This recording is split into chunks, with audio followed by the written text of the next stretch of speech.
A Polícia Civil de São Paulo avançou na investigação daquele caso da morte do empresário. O Adalberto Júnior, encontrado no autódromo de Interlagos, dentro de um buraco. Inicialmente, quando surgiu essa história, a gente já ficou assim, puxa vida, como assim? É uma história que causa, né, Elisa, estranheza. Antes de mais nada, bom dia para todo mundo. Bom dia para os livers, eu gosto de falar assim, livers. E amamos muito tudo isso.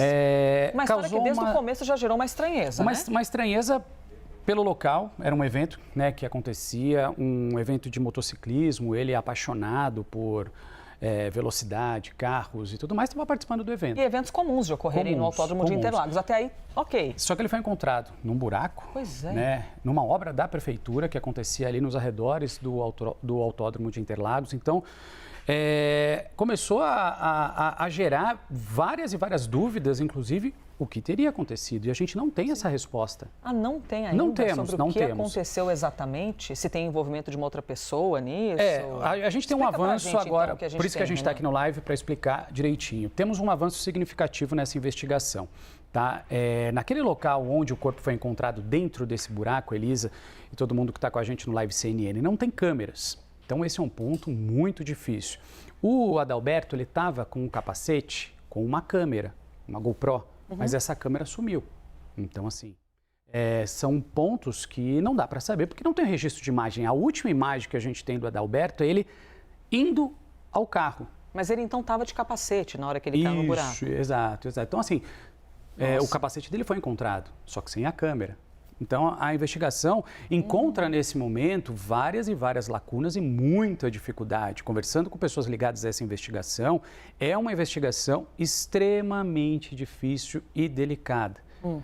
Para a gente conseguir informação é difícil também, porque a gente pode atrapalhar o curso da investigação. Sim, é verdade. Né? Então, a gente pode e deve tomar muito cuidado nas informações que a gente vai trazer. Fazendo um resumão agora, Elisa, o que a gente tem de novidade nesse caso? Novidade para essa sexta-feira. O cerco está se fechando dessa investigação. Tínhamos, ao menos, um grupo de seguranças que trabalharam nesse evento, aproximadamente 200 pessoas. Difícil ouvir todo mundo. Nossa, muita gente. Eles tinham selecionado alguns. Esse cerco se fechou para, pelo menos, ao longo dessa semana, 15. Ou seja, havia, né, no entanto, 15 suspeitos.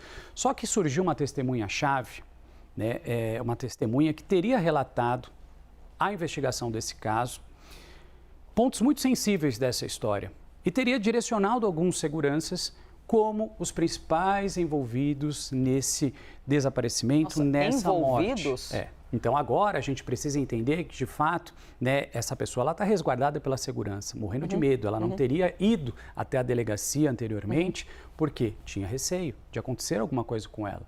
Então ela achou ali uma brecha no melhor momento para se apresentar e contar tudo o que sabia, ou revelar partes do que sabia.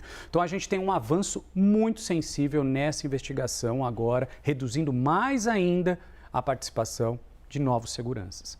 E a família, imagino, querendo uma resposta. Exatamente, né? até agora está sem resposta. O que aconteceu? Como até assim? Agora. E essa questão de terem, eu vou falar terem retirado a câmera, mas pelo menos a interrogação de se existiu uma câmera e ele foi encontrado com o capacete sem a câmera, então supõe que alguém tirou. Tirou, com certeza, né? Justamente porque ali poderia estar registrando algo e iria revelar os autores desse crime, né? Minha nossa. Mas o que a gente traz agora nesse momento... Então está sendo encarado como um crime? Sim, já há um bom tempo já a polícia entende, não como um latrocínio logo de começo, aí depois já se passa, os laudos da perícia foram muito importantes e ainda são muito importantes para essa investigação. Então, o que a gente tem agora é um crime caracterizado. E, de fato, agora a polícia trabalha, né, de forma incansável. Isso a gente precisa dizer, porque é um trabalho ainda muito difícil. A investigação ela continua para chegar até esses autores, mas a gente já tem um avanço significativo. Conversando mais uma vez com fontes ligadas a essa investigação, falaram: Renan, não temos mandados de prisão. Ponto importante que a gente deixa aqui. Então, se aparecerem pessoas hoje na delegacia, a gente vai ouvir. E eles estão e continuarão ouvindo os seguranças dessa história toda, Elisa. E está aí, portanto, o homem que morreu, essa morte que ocorreu no autódromo e agora essa testemunha-chave que o Renan conta pra gente, que quebrou o silêncio e foi até a delegacia.